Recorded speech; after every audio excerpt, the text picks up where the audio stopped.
लाली चुनरिया ओढ़े अरे मोर रानी, तोर रूपला देख के मुस्काए जवानी।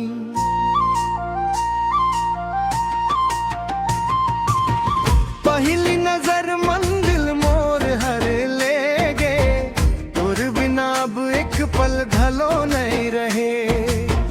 धीरे धीरे आए हवस मोर सपना के राजा, तोर संग रही वो अब जिंदगी भर साजा।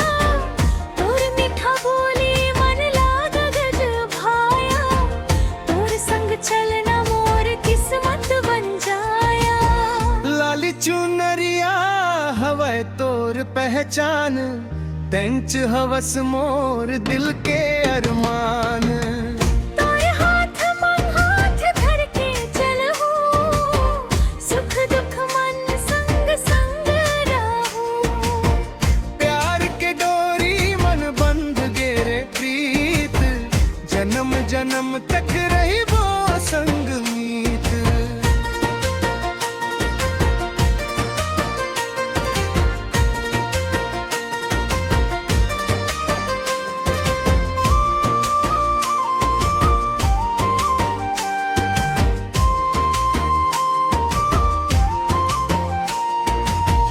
महुआ के डारी मन झूला झूलबो, सावन के बूंद मन भींजत घूमोबो।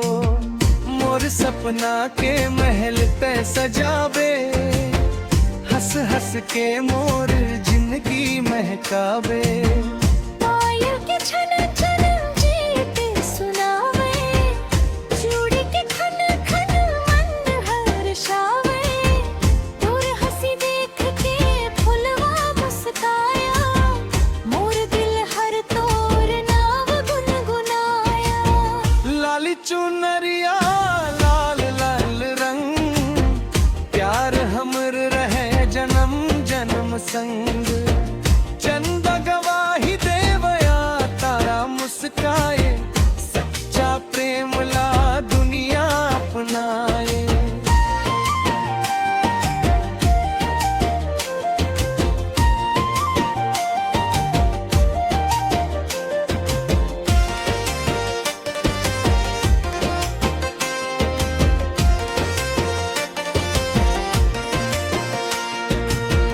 धान के खेत मन संग संग चलबो, नदिया किनारे सपना बुनबो।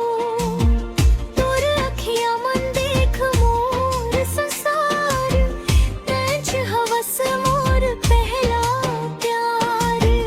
रंग बिरंग चूड़ी हाथ मन सजाए, तोर नाव के मेहंदी हथेली मन रचाए।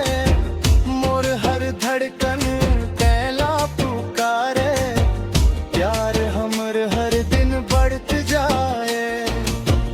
लाली चुनरिया ओढ़े मोर सजनी, चांद जैसन चमके तोर सुरतिया। हाथ मन हाथ धर के संग चलबो,